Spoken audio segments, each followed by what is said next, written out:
quedó como vacío y empezó, bueno, como toda la economía a reaccionar, empezaron a salir marcas, muchos de nosotros los productores empezamos a crear nuestras propias marcas. En ese proceso de aprendizaje, de corregir, de tener un acceso a buenas tecnologías, tuvimos una crisis productiva, como lo tuvo toda la agricultura, pero también irrumpe algo en Venezuela que son los denominados cafés de especialidad. Ujú. Y eso es un nicho de profesionales, de agricultores, baristas, que, bueno, en esa mezcla de reacción típico de cualquier sector productivo han ido hacia mejorar sus productos, pues. Y bueno, eso es lo que más o menos el consumidor hoy en día está obteniendo. Y bueno, como todo, hay cosas, café muy bueno, café muy malo, café regulares, pero yo creo que poco a poco vamos retomando el camino de la calidad que tuvimos hace 30, 40 años. Claro, pero una de las cosas sobre ese fenómeno del café de especialidad es que en torno a él se crea también un círculo virtuoso porque supone educar a los productores, educar o formar a quienes hacen el trabajo de procesar ese café, también la educación o las escuelas de baristas que han empezado a surgir acompañando este gran movimiento de café de especialidad e incluso esto se ha masificado y permea en el público que ahora se ve atraído por grandes eventos que reúnen a marcas o al sector cafetero en Sí. nuestro país. Bueno, déjame hacerte un comentario. Fíjate, ese círculo virtuoso, lamentándolo mucho, es para un sector muy pequeño. Yo represento al sector productivo. Y yo vengo de una escuela de mis abuelos, mi papá, donde nosotros hacíamos un café que se llamaba antes lavado fino. No existía en Venezuela ese tema del café de especialidad. Sí te lo voy a resumir así para que me entiendan los que nos Ujú. están escuchando. Hay como dos grandes tendencias.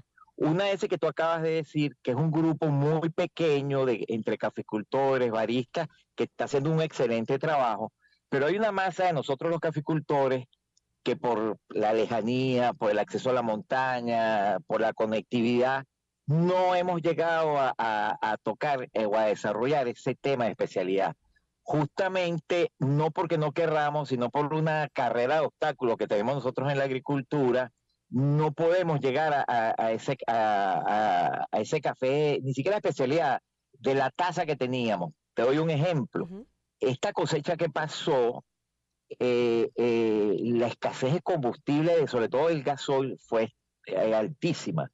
Yo tengo fotos de amigos, vecinos de fincas nuestras, que el café se le fermentó, se le pudrió, como decimos, porque no había o electricidad para mover los motores o el gasoil para calentar los hornos. Porque yo le digo siempre a la gente, mira, eso del café de patio, eso sale en las telenovelas y en las películas. Ajá. Básicamente, eso se seca es con café, con máquina secadora. Entonces, tenemos y casualmente esta mañana me entrevistaba una colega de ustedes de esa variación, que a veces compraban hasta una misma marca, dos paquetes, y los Sí. dos paquetes sabían a la vez, sabían diferentes. Porque hay todavía un sector muy mayoritario que todavía no ha tenido acceso a ese círculo virtuoso que tú mencionas, pero es positivo, pues, o sea, lamentándolo mucho, no hemos podido llegar a la mayoría, pero yo creo que se va a llegar. A ver, ahora, la calidad del café depende de varios factores, entiendo. De la calidad del cafeto propiamente, de la mata de café, de las condiciones climáticas en las que esté, la altura de donde se esté cultivando. Pero también entiendo que el proceso posterior es muy importante, porque hay un ejemplo clarísimo, que la gente cree que hay un café italiano. Los italianos no producen café. No. Sí, sí. Lo compran, lo procesan y lo venden, y es de altísima calidad. Entonces, eso, el proceso cuenta mucho, ¿no? Sí, sí, nosotros, hay un dicho que dice, tú o haces un buen café o echas a perder un café en tres momentos precisos. Ok, En la cosecha, ok, cuando lo tuestas y cuando preparas la bebida. ok. Entonces, en algún momento, si alguno de esos actores hace algo mal, y cuando digo la cosecha, meto todo el manejo agronómico básicamente de un año. Entonces, si tú estás cosechando y tuviste muchos días de lluvia, vas a tener un riesgo que ese café de mala taza. Si el Mm, tostador se descuida, eh, lo quema. 1 minuto, 2 minutos, lo quema, se le pasa, este, a veces yo me río mucho con nuestros amigos. La metida de pata siempre es cuando procesan el café. Cuando uno va a las oficinas aquí en Caracas, tú ves bueno, ahí hace la gente en las oficinas hace desastre.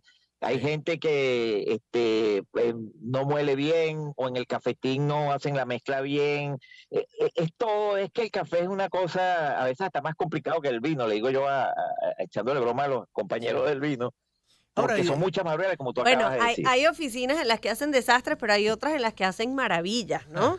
Como en esta, a ver, ¿verdad?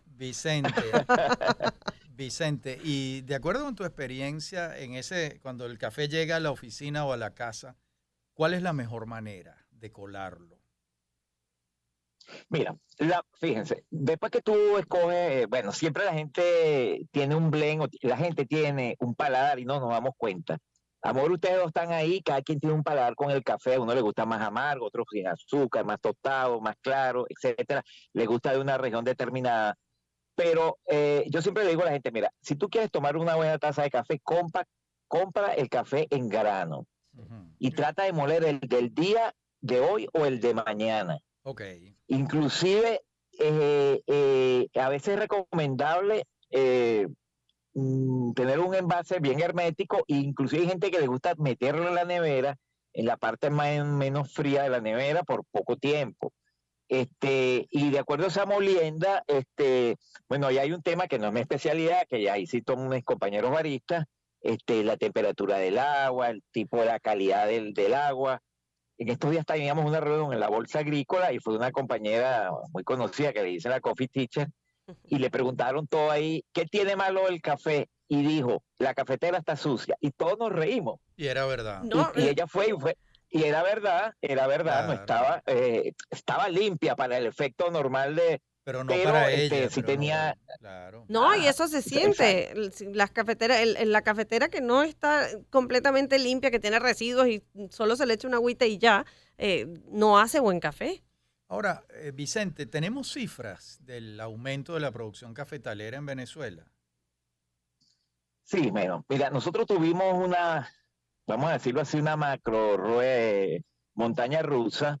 Nosotros, bueno, tú que manejas muchos temas de la historia, nosotros más o menos tuvimos unos picos entre 1.800.000 quintales, son unos sacos de 46 kilos.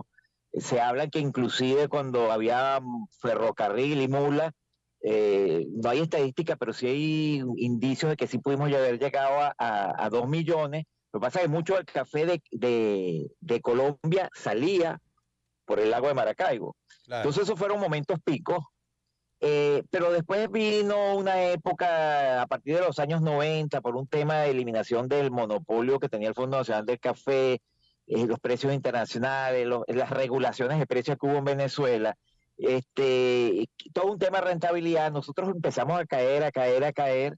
Tal vez llegamos a unos 500.000 quintales y nos estamos recuperando. ¿En cuánto estamos Y ahora? ya estamos por pasar, debemos estar ya próximos a pasar el millón de quintales. Esas son estimaciones porque ya no hay estadísticas de la rigurosidad que había antes de los Sí. censos agrícolas, pero uno por fuente y bueno, conocedor de las áreas, el café afortunadamente es fácil de estimar porque él ni crece ni cae de Ujú. repente, porque es un cultivo permanente. Eh, Y bueno, y tenemos cosas que se nos colean como el contrabando, a veces se sí. mete mucho café de mala calidad de Y, Colombia para hacer la mezcla aquí. sí, Vicente, Este, lamentablemente se nos ha agotado el tiempo y esto es como tostar el grano de café. Si te pasas, se quema. Muchísimas gracias, Vicente, a por la estos orden siempre. minutos Muchas conversando con gracias. nosotros. Además, un tema tan grato.